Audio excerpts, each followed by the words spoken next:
వైకుంఠ ఏకాదశి. మనం దీన్నే ముక్కోటి ఏకాదశి అంటాం. భీష్మ ఏకాదశి అంటాం. మనకి సంవత్సరంలో మొత్తం 24 ఏకాదశులొస్తాయి. పౌర్ణమికి, అమావాస్యకి మధ్యలో వచ్చేటటువంటి 11వ రోజు ఏదైతే ఉందో, మరి దాన్ని ఏకాదశి అంటాం. మధ్య రోజు. అంటే ఈ వైకుంఠ ఏకాదశి ఏమిట్రా అంటే ఉపవాసం చేయడం ముఖ్యంగా. ఏ ఏకాదశి అయినా ఉపవాసం చేయడమే ఫలితం. అయితే మనకొచ్చేటటువంటి 23 ఏకాదశుల్లో మనం ఉపవాసం చేస్తే ఎంత ఫలితం వస్తుందో, ఈ ఒక్క వైకుంఠ ఏకాదశి రోజున ఉపవాసం చేస్తే అంత ఫలితం వస్తుందన్నమాట. కాబట్టి ప్రతి ఒక్కళ్ళు కూడా విధిగా శ్రీ మహావిష్ణువు యందు నమ్మకము, పరమేశ్వరుడి యందు నమ్మకము, శివుడే విష్ణువు, విష్ణువే శివుడు అని ఎవరైతే నమ్ముతారో అటువంటి వాళ్ళంతా కూడా ఈ రోజున వైకుంఠ ఏకాదశి రోజున ఉపవాసం ఉంటారు మొట్టమొదటిది. అయితే ఈ రోజున అందరూ కూడా ఉత్తర సింహద్వారం మనకి తెరిచి ఉంటుందని అందరూ పొలోమని తిరుపతి వెళ్ళిపోతారు. మనకి చాలామంది దేవాలయాలు రన్ చేస్తూ ఉంటారు. అనంత పద్మనాభ స్వామి గుడి అని ఇలా రకరకాల గుళ్ళన్నీ. ఇక్కడ లోకల్‌లో గుళ్ళు కడుతూ ఉంటారు కదా! వీళ్ళందరూ ధర్మకర్తలు ఏం చేస్తారో తెలుసా? ధర్మకర్తలు గాని, అక్కడ ఉన్నటువంటి ట్రస్టులో ఉన్నటువంటి వాళ్ళు వీళ్ళేం చేస్తారంటే, వీళ్ళదేమో మనల్ని భక్తులందరినీ ఈళ్ళ గుడికి రమ్మంటారు. వీళ్ళేమో తిరుపతికెళ్తారనమాట. కానీ తిరుపతిలో అక్కడ వాళ్ళకి దర్శనం కాదు. కాబట్టి అందరికీ అవ్వాలని రూల్ లేదు. వైకుంఠ ఏకాదశి రోజున ఉత్తర సింహద్వారంలో శ్రీ మహావిష్ణువు నిద్ర లేచి ఉంటాడు. ఆయన మనం దర్శనం చేసుకోవాలన్నది కాన్సెప్ట్ అక్కడ. అయితే అసలు ఈ శ్రీ మహావిష్ణువు ఏంటి? పడుకోవడం ఏంటి? వైకుంఠ ఏకాదశి ఏంటి? దీనికి ఒక స్టోరీ ఉంది పద్మ పురాణంలో. మనము శ్రీ మహావిష్ణువునికి ఉత్తర ద్వారంలో నుంచి మనం చూస్తాం ఆ రోజున. అంటే దాని అర్థం ఏమిటంటే ఉత్తర ద్వారం తెరుస్తదంటే గుళ్ళో తెరుస్తదని కాదు. అందరూ స్పిరిచువల్ అర్థాలు ఎతుక్కోకుండా తిరుపతి వెళ్ళిపోవడం, దేవాలయాలకు వెళ్ళిపోవడం, విష్ణు దేవాలయాలన్నీ భారీగా జనాలతో సమూహంతో ఉండడం, పొద్దున్నుంచి సాయంత్రం దాకా లైన్‌లో ఉండడం, అది దర్శనం కాకపోవడం, మళ్ళీ మిగతా వాళ్ళంతా నిరాశపడి రావడము, ఏదో దర్శనమైన వాళ్ళు చాలా మనం ఏదో ఘనకార్యం సాధించామనుకుంటూ బయటికి రావడంతో సరిపోలేదు నాయన. మీరు వైకుంఠ ఏకాదశి రోజున దేవాలయాలకి చక్కగా వెళ్ళండి. ఎవరు వద్దనడం లేదు. వెళ్ళినటువంటి వాళ్ళు దర్శనం అయిపోయిన తర్వాత బయటకొచ్చిన తర్వాత పేదవాళ్ళకి, వికలాంగులకి, ముసలి వాళ్ళకి దాన ధర్మాలు చేయాలి. లేకపోతే మీకు ఆ ఫలితమే లేదసలు. అది ఫస్ట్ పాయింట్. పురాణాలన్నీ చెప్తున్నాయి. రెండవది ఈ యొక్క ఎవరైతే దర్శనం కాలేదని బాధపడుతున్నటువంటి వాళ్ళు ఎవరైతే ఉన్నారో, ఉత్తర దిక్కుంది నాయన. ఉత్తర దిక్కులో శ్రీ మహావిష్ణువు సర్వవ్యాపకుడు. ఆయన వైపు తిరిగి శ్రీ మహావిష్ణువు యొక్క స్తోత్రాలు చదువుకోండి ఉత్తరం వైపు. ఆ తర్వాత తప్పకుండా శ్రీ మహావిష్ణువు పలుకుతాడు మీకు. విష్ణువు అంటే ఏదో 2 కాళ్ళు, చేతులు పట్టుకున్న ఆయన కాదు. అలాగే మనం ఎలా పూజ చేయాలండి అనంటే, ఈ రోజున మనకి విష్ణుమూర్తికి మనం పూజ చేసేది ఏంటంటే ఇంట్లో తులసి ఆకులు. తలంటు స్నానం చేస్తాం, శుభ్రవస్త్రాలు ధరిస్తాం. ఒక పీటని గోమయం చేత అలంకారం చేసి, అలికేసి అక్కడ ఒక పీట పెడతాం.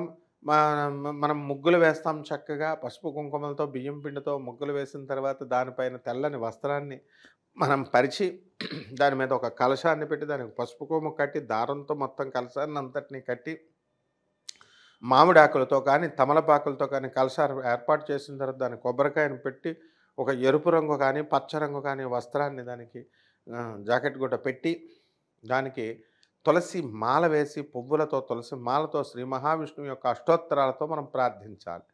మహాలక్ష్మి సమన్వితుడైనటువంటి శ్రీ మహావిష్ణువుని శ్రీ లక్ష్మీనారాయణాభ్యాం నమః అని చెప్తూ స్వామివారిని ఆ కలశంలోకి ఆహ్వానించి అక్కడే సుస్థిరోభవ స్థిరాసనం కురు అని స్థిరాసనం వేసి అక్కడ కూర్చోపెట్టి మనం స్వామివారికి శ్రీ మహావిష్ణువు యొక్క అష్టోత్తరం, కృష్ణుడి యొక్క అష్టోత్తరంతో, రాముల వారి యొక్క అష్టోత్తరం ఏదుంటే అది దాంతో మనం చేయాలి. విష్ణు పూజ చేయాలి. తులసి ఆకుల్ని మర్చిపోకూడదు.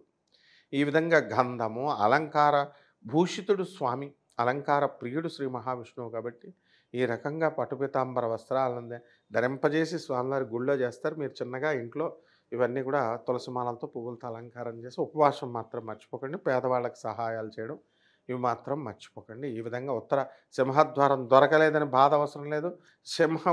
ఉత్తర దిక్కుగా ఉన్నటువంటి ఫోటో పెట్టుకోండి. మీరు వెంకటేశ్వర స్వామికి ఆయన దర్శనం చేసుకోండి ఇంట్లోనే. అదే ఫలితం మీకు వస్తుంది. లేదా ఉత్తర దిక్కుగా మీరు తిరిగి శ్రీ మహావిష్ణువుని మనసులో స్మరించుకుంటూ ఓం నమో భగవతే వాసుదేవాయ అని కానీ శ్రీ మహావిష్ణువు యొక్క మంత్రాలు చదువుకుంటూ దండం పెట్టుకోండి, సేమ్ ఫలితం వస్తుంది. గుళ్ళకి వెళ్ళేసి ఓ రద్దీ చేయక్కర్లేదు. శివాలయాలకు కూడా మీరు వెళ్ళొచ్చు. సింహద్వారం నుంచి శివుడిని కూడా దర్శించుకోవచ్చు. శివుడే విష్ణువు, విష్ణువే శివుడు. అండ్ విష్ణువే వెళ్ళాలి, విష్ణువు దొరకకపోతే డిసప్పాయింట్మెంట్ అనేది అవసరం లేదు. ఏ దేవాలయానికైనా వెళ్ళొచ్చు. అసలు నేను కూడా వైకుంఠ ఏకాదశి రోజున ఏంటి, మనం చిన్నప్పటి నుంచి కూడా మా ఇంట్లో మా అమ్మగారు వాళ్ళంతా కూడా శ్రీ మహావిష్ణువు మా కులదైవం వెంకటేశ్వర స్వామి కాబట్టి ఏకాదశుల్లో మేము చేసాం. ఏది ఉపవాసాలన్నీ చేసాం, కానీ ఆ తర్వాత ఎందుకు చేయాలి అనేటటువంటి కాన్సెప్ట్ నాకు అర్థమయ్యేది కాదు. మరి మా గురువుగారు అయినటువంటి పురాణ పండిత రాధాకృష్ణమూర్తి గారు చక్కగా చెప్పారు. ఏమని, ఇలా ఆ మురన్ అనేటటువంటి రాక్షసుడు బియ్యపు గింజల్లో ఉంటాడనమాట. అదే హిందువులు ప్రతి ఒక్కళ్ళు నమ్ముతారు.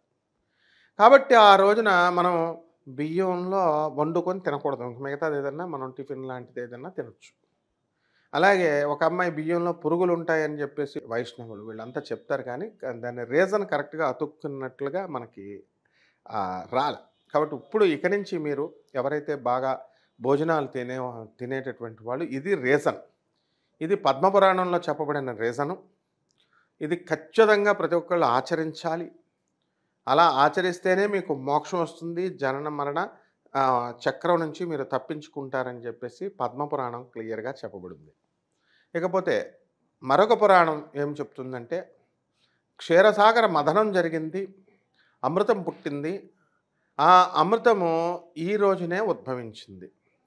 కాబట్టి శ్రీ మహావిష్ణువుని మనం ఈ రోజున మనం అర్చించాలి అని చెప్పింది. అంటే దేవాలయాలకు వెళ్ళమని కాదు, అర్చించాలి, పూజించాలి స్వామివారిని.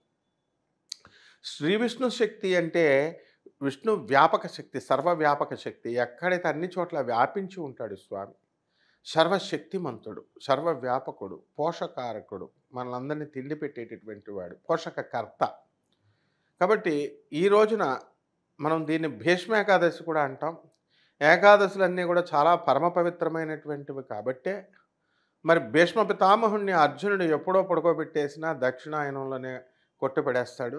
కానీ ఉత్తరాయణ కాలం వచ్చేదాకా కూడా మరి నేను చావను అని చెప్పి ఇచ్ఛామరణం కలిగిన వరం కలిగినటువంటి భీష్మ పితామహుడు ఆ రోజు అతను ఆగుతాడు. అలాగే వెయిట్ చేసి ఏకాదశి రోజున వచ్చిన తర్వాత ఉత్తరాయణ కాలంలో అప్పుడు నేను చనిపోతాను అన్నాడు. మరి మనకి ఈ జనవరి 10వ తేదీన మనకి 2025వ సంవత్సరంలో ఈ భీష్మ ఏకాదశి వస్తుంది. ఆ రోజున భీష్మ ఏకాదశి మరణించాడు కాబట్టి, మోక్షాన్ని పొందాడు కాబట్టి దీన్ని భీష్మ ఏకాదశి అని అంటారు. అందువలన మనందరం కూడా ఏదో సైంటిఫిక్ రీజన్స్ వెతకకుండా, మరి సైంటిఫిక్ రీజన్స్ కూడా మనకు దీనికి ఉన్నాయి. ఉపవాసాలు చేయాలి. సైంటిఫిక్ రీజన్ కూడా ఏంటంటే, ఒక మిషన్ ఉంటుంది. ఆ మిషన్ ఎప్పుడు కూడా 24 అవర్స్ నీకు వాడుతూ ఉంటే డ్యూరబిలిటీ పోతుంది. అందువలన ఎప్పటికైనా సరే దానికి మధ్య మధ్యలో మిషన్ రెస్ట్ ఇవ్వాలి. ఇప్పుడు నీకు కారు ఉందయ్యా, నువ్వు కారులో వెళ్తున్నావు, 24 అవర్స్ బైకు కారు వేసుకుని వెళ్తుంటే హీట్ అవుతున్నప్పుడు ఆపుతున్నావా లేదా, వాటర్ పోసి ఆపుతున్నావా లేదా, లైక్ దాట్ ఈ మనిషి యొక్క శరీరం నిరంతరంగా మనం ఫుడ్ మెషిన్ వేస్తూనే ఉంటాము. డైజెషన్ సిస్టమ్, ఇమ్యూన్ సిస్టమ్ నడుస్తూనే ఉంటుంది. కాబట్టి దాన్ని బ్రేక్ ఇవ్వాలి. అందువలన ఒక నెలలో 2 రోజులన ఈ యొక్క ఏకాదశి రోజున మనం బ్రేక్ ఇవ్వకపోతే కనుక మనము శరీరం శిథిలమవుతుంది, డైజెస్టివ్ సిస్టమ్ దెబ్బతింటుంది.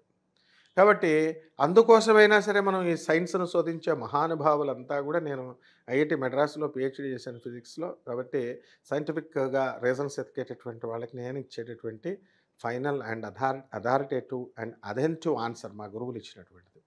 అలాగే ఈ స్పిరిచువల్గా అంతరార్థాలు వెతికేటటువంటి వాళ్ళకి ఎందుకు చేయాలి అండి అనేటటువంటి వాళ్ళకి నేను ఒక అధర్వణ మీద పండితుడిగా బెజవాడ దేవస్థానం మా గురువుల దేవులైనటువంటి దత్తాత్రేయ శర్మ ఇతర గురువుల దగ్గర మేము పెరిగినటువంటి వాళ్ళంగా, రేమల సూర్యప్రకాష్ శాస్త్రి గారు వీళ్ళంతా కూడా. కాబట్టి వాళ్ళకి నేను అథారిటేటివ్గా స్పిరిచువల్ అంతరార్థాలతో ఇచ్చేటటువంటిది. ఏదైనా మనకి ఈ ఏకాదశి రోజున మనము ఉపవాసం చేస్తే మహోన్నతమైనటువంటి స్థానాన్ని మనం పొందుతాం. వైకుంఠ ద్వారాలు మనం పొందుతాం. దీన్ని స్వర్గ బాతి ఏకాదశి అని కూడా అంటాం. అందులో డౌట్ లేదు. ఎవరైతే మనకి ఈ రోజున ఉపవాసం చేస్తామో, మనం యమభటులు మన దగ్గరికి రారు. యమభటులు వాళ్ళు మనకి అవసరం లేకుండా డైరెక్ట్ వైకుంఠం వెళ్తాం. అసలు వైకుంఠం ఎందుకు వెళ్ళాలి అంటే, వైకుంఠం అంటే ఏంటంటే the place where unlimited energies ఉంటాయి, అన్లిమిటెడ్ ఫుడ్ ఉంటుంది, అన్లిమిటెడ్ ఆనందం ఉంటుంది, బ్రహ్మానందం, కాస్మిక్ ఎనర్జీ ఉంటుంది. పాజిటివ్ ఎనర్జీ మనం చెప్పుకునేటటువంటిది ఒక్క రవ్వైన నెగిటివ్ ఎనర్జీ ఉండదు. అంటే అన్నీ పుష్కలంగా ఉండేటటువంటి దాన్ని వైకుంఠం అంటాం. ఎక్కడైతే శ్రీ మహావిష్ణువు ఉంటాడో అక్కడ పుష్కలత అనేటటువంటిది ఉంటుంది. పుష్టి అనేటటువంటిది ఉంటుంది. తుష్టి అనేటటువంటిది ఉంటుంది. సంతృప్తి అనేటటువంటిది ఉంటుంది. కంటెంట్‌మెంట్ అనేటటువంటిది ఉంటుంది. కాబట్టి అటువంటి ప్లేస్ దగ్గరికి మనం ఈ వైకుంఠ ఏకాదశి రోజున వెళ్తాం. కానీ శ్రీ మహావిష్ణువు యొక్క మంత్రాలు చదువుకుంటూ దండం పెట్టుకోండి. సేమ్ ఫలితం వస్తుంది. గుళ్ళకి వెళ్ళేసి ఓ రద్దీ చేయక్కర్లేదు. శివాలయాలకు కూడా మీరు వెళ్ళొచ్చు. సింహద్వారం నుంచి శివుడిని కూడా దర్శించుకోవచ్చు. శివుడే విష్ణువు, విష్ణువే శివుడు. అండ్ విష్ణువే వెళ్ళాలి. విష్ణువు దొరకకపోతే డిసప్పాయింట్మెంట్ అనేది అవసరం లేదు. ఏ దేవాలయానికైనా వెళ్ళొచ్చు. మీకు వెళ్ళాలి అని ఉంటే. ఏ దేవాలయానికి వెళ్ళవసరం లేదు. ముందు service to humanity is real service to God అని స్వామి వివేకానందుల వారు చెప్పారు. కాబట్టి ఆ పద్ధతుల్లో మీరు వికలాంగులకి, పేదవారికి, తర్వాత ముసలి వాళ్ళకి, ఆ నిస్సహాయులకి మీరు చేసేటటువంటి సహాయం తప్పకుండా మిమ్మల్ని వైకుంఠ ద్వారానికి తీసుకెళ్తుంది. శుభమస్తు.